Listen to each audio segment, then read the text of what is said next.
Right, hello, hi everyone. My name is Keith Stuart. I am the video games editor for the Guardian newspaper, but I am also, I'm also an author. My first novel, Boy Made of Blocks, is out now in all good shops and on Amazon and all those other places as well. In fact, the ebook is $1.99 at the moment, so to buy it now. It's called Boy Made of Blocks, and I wrote it really as based semi-autobiographically on my own life with my autistic son and Minecraft and the stories about that. So I've kind of had a lot of experience really in thinking about video games as a narrative medium. I started out in game development in the mid-90s and then moved into games journalism. And now I've written a novel which kind of moves around and talks about video game design and telling stories through video games. So it's been something I've been obsessed with all the way through my life. Now I'm writing my second novel now, and one of the things that I've discovered about storytelling, and I'm hoping this is relevant to some of you in the room who are working on narratives in games, is that the imperfections are really, really important. I think when we create worlds and when we create characters, we often start off with a kind of a macro view. So we start off almost like with a Google map view of our story and the people that we want to inhabit it. And I want to try and encourage you to maybe take the opposite view and to start in the gutter and work upwards. I think it's the imperfections and the flaws in people and the worlds that we create are the important things. And I'm going to explain this to you, maybe in a way that is kind of palatable and at least interesting, I hope. So, that was the slide I was supposed to show all the way through that bit that I've just spoken about. So I'm going to give you 8 reasons why imperfections are really, really important, and places to look for them when you're out and about in the world. The first thing I think we should do as story writers is make worlds that feel lived in and that tell their own stories. And I think that failed utopias are really, really fascinating places to get ideas from. I don't know if a lot of you have recognised this, but it's Robin Hood Gardens in Poplar in East London. And it was designed by incredibly interesting architects called Peter and Alison Smithson in the late 1960s. And I think they were kind of frustrated game designers, Peter and Alison. They created Robin Hood Gardens almost as like an experiential space. So it was a place to live in, but they designed it. They tried to design what they call streets in the sky. So they wanted to take these mass populations that we had in the 1960s that were dispossessed during the war and create spaces for them that were kind of playful and that they could project their own stories onto. So if you look at Robin Hood Gardens, lots of people look at this and think it's an urban nightmare. But they did things like design the walkways really, really wide. They made sure the walkways allow people to congregate and to talk. All the front doorways in Robin Hood Gardens face inwards towards each other, so that when you come out of your flat in the morning, the idea was that if your neighbour was coming out at the same time, you were forced into interactions with each other. There's a kind of a circularity to a lot of brutalist 1960s planning. So they often had these kind of town centres in the middle. So they were always thinking about getting pedestrians together and creating flow. I think that's got really interesting analogues with game design. In fact, the original Halo game, several members of the team were actually, used to be architects, and they were heavily inspired by brutalist and 60s planning when they created Halo. If you look at a really great Halo level, there's often lots of flow. The emphasis is on flow, so getting people from one place to another. There's lots of interconnecting paths, lots of underpasses and overpasses in Halo maps. This was really heavily inspired by brutalist architecture because 60s town planning was all about facilitating movement. So even though it failed as a concept in the real world, because unfortunately, where you had town planning based around these vast edifices, you often created shade and darkness, and it was quite intimidating to people. I think they're really rich in possibilities for us as narrative designers to explore. Just over the road from here is obviously the Barbican Centre. And I think if you get a chance during the day or while you're here to explore the Barbican Centre and look at how it uses pathways, walkways, lots of different layers, lots of different places to look at, I think it's really inspiring as a means of learning about spaces as narrative. I also think it's really important when we're creating places in stories to create polarizing spaces, to create things that mean something to people, even if it's ugly. I was speaking to Mayor Shepherd at MetaNet Software, who designed the brilliant game N++, and she was heavily inspired by the book 101 Things I Learned at Architecture School by Matthew Frederick. And he talks about creating something polarizing because it gives people something to respond to. So when you create game worlds, when you create buildings, when you create places, make sure they're things that people either love or hate, because mediocrity in fiction it just doesn't work. This is something I really learned as well when I was writing my book. My book, Boy Made of Blocks, is based in Bristol. And all the places that I was really interested in when I walked around Bristol, I lived there for 4 years, were the kind of in-between spaces, the liminal spaces. So in my book, there's lots of like crappy pubs and rubbish, neglected parks and awful modern estates. Because those are the places I kind of related to. And I was really worried, actually, when my book came out, that people who lived in Bristol and loved Bristol would read my book and think it was a massive insult, because I'd sort of focused on all these places. But I've been getting lots of messages from people who have said, oh, I live in Bristol, and I really, really recognise the city from what you've written, which was really, really nice, because I have kind of focused on the in-between places of Bristol, not all of its beautiful architecture. So I think that's really important as designers to think about the uglier areas of the world, because those are the worlds that express character. Another great example is Mass Effect. Mass Effect, the designers of the Port Hanshin area on the planet of Navira were heavily influenced by brutalist architecture as well. So I've got this idea that we should think about failed utopias when we're designing worlds, because I think they're the most exciting things. Brutalist architecture meant to be a place where people could socialize and get together and create communities, but it turned into almost kind of like horror. When you look at places now like Robin Hood Gardens, now that everybody's left, it looks like a place of like desperation and darkness, and I think that's really interesting. So yeah, when you're exploring cities as a narrative designer and as an author, I think it's worth seeking out these places. I want to just look at, again, Robin Hood Gardens. If you notice, a lot of 60s architecture had this design where they would have this central kind of almost circular area in the middle and all the living around it, because they wanted to separate people from traffic, so that all the traffic was at the other sides, the roads were at the other sides and the parking were at the other sides, but people looked over this circular area. Why is this relevant to game design? Well, this is Cargo. This is one of the best multiplayer maps in Call of Duty Modern Warfare. And it's exactly the same design. If you look, it's designed, you have these routes along the sides, but you have this kind of circular area in the middle. It's pretty much a brutalist map, but turned into somewhere where you can run around and shoot people and have fun. So the first thing I would say is look at brutalist architecture, because it's really interesting and it tells its own stories. Let's move forward. I'd also encourage people, when you are out and about, when you're exploring the world, to go to curated spaces, any curated spaces, whether that's museums or art galleries or stately homes, because they sound as if they're going to be really, really boring, but they're not. They're fascinating, because any space where someone's tried to impose a story on an architecture should be interesting to us as storytellers, especially storytellers who make spaces in interactive worlds, because you need to think about space as something your players will explore. So whenever I go to a new city, I'll often try and seek out the most boring looking museums or the weirdest stately homes, because those are the places you often learn interesting things.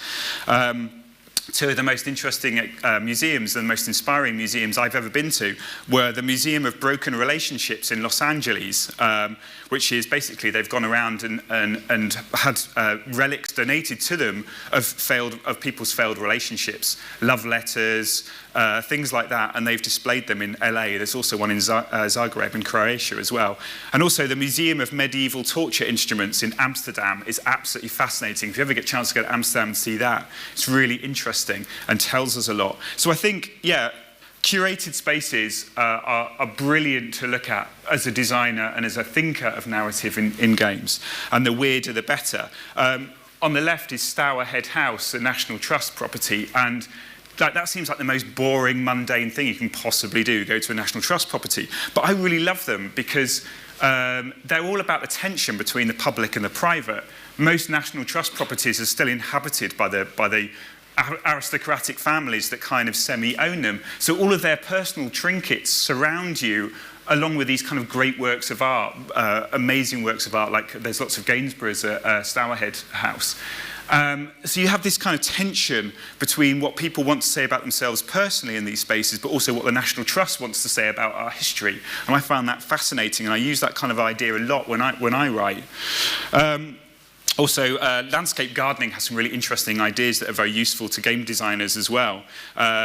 If you look at most stately homes with their gardens, a lot of them are designed by Capability Brown, who had this idea of the serpentine style of landscape gardening, where you would have a very smooth transition as a pedestrian around the gardens, and he would use topography and topiary to do the, he had this idea of like hiding and revealing elements of the garden. So if you go around the Stourhead estate, certain elements of that garden are hidden from you until the last moment you peek round a corner and see this amazing folly or architectural treasure. So I think you wouldn't think if you're designing a shooter that you should go to a stately home, but I really think you should, because garden design and home design have really interesting things to say to game designers.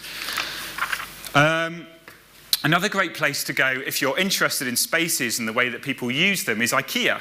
Ikea is an amazing game design written as a shop. So the way that Ikea uses spaces, I don't know if you've noticed if you've been to an Ikea, and often a lot of people think, oh my God, Ikea, I can't face it. But if you're writing a story with a world in, and you want to learn how people use worlds, Ikea is a really good example, and they're really tricky in the way they're designed. They do stuff like, I don't know if you've noticed if you've been to Ikea, they create these little showrooms to show you all of their stuff and how it fits into a space, so you can appreciate how their beds and their cupboards work together. So as you walk into the shop, they actually have the larger spaces first, so you see these great big rooms using all their best stuff and their most beautiful, expensive chairs and tables. But as you progress through the shop, the spaces that they show off get smaller and smaller and smaller, so that you start off with this kind of aspiration and you work towards what you can eventually afford. So it instills in you this idea of kind of beauty and richness as much as Ikea can, but then it lets you get down to the point at which you can afford stuff. Ikea also, there's places where you can take shortcuts in Ikea, but they're always hidden from you if you're following the proper route through. You have to look back in order to see the shortcuts. So because of what they want you to do is go through the whole shop and see everything. And I think that's a great game design idea as well, like making sure that there's always opportunities for people, but they really have to look for them. Ikea also fills its environments with lots of information. There's lots of arrows, there's lots of things to tell you how the furniture was made, or why they don't have servers in the cafeteria. And again, the idea is to sort of bedazzle you with information, to give you lots of opportunities and lots of things to look at. And what you're supposed to do is, oh my God, I don't know what to do next, but I really need that picture frame. That's how they want you to think. So it's really fascinating. And I think as game designers, what we want to do, or what you want to do, is get people to engage with your environment. And I think there's lots of things you can learn from the way shops use environment to sort of capture people's attention and keep them there. Another thing that I think about when we're thinking about cities, and I had to design really my own version of Bristol when I was writing my book, is that cities are very game-like. In that, if you think about it, a city, so if you think about a city, like the buildings and everything are the game. That's where you want to explore. But everything like the branding, the billboards, the signs, they're like the HUD of that game. They're the heads-up display. And it's really branding and signs that we use to navigate cities. And I think it's interesting as game designers to think about cities in this way. Don't think of them as a collection of buildings and points of architecture, but think of the billboards. Think of the way that the space is used to advertise to us. This is Shibuya Square in Tokyo, which is effectively a mass onslaught of branding. But it's the branding that tells us about the world and the place that we're in and the time that we're in. If you think about Times Square or Piccadilly Circus, it's not the buildings themselves that are iconic, that tell us where we are in time. it's the advertising that's on the boards. So I think that gets overlooked a lot of the time when people are designing worlds or thinking about worlds or describing worlds. They're describing the architecture, but the way that we experience worlds often is through the brands that live in them. Like I orientate myself in a city by, okay, so there's the Starbucks, there's the Lloyd's Bank, and then I can orientate myself from that. So I think it's really interesting when you're designing a city to think about the HUD of that city, to think about the way that we navigate with signs.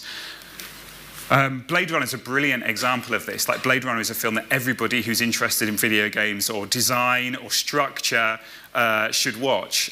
Blade Runner orientates you to the world of Los Angeles through its semiotics, the Los Angeles of the future, through its semiotics, through its signs, through its advertising. We know where Deckard is at all times because of the glowing neon that surrounds him and the beauty that that creates. But it's also a damaged and broken infrastructure. The Los Angeles of the future is a nightmarish place that most people have left.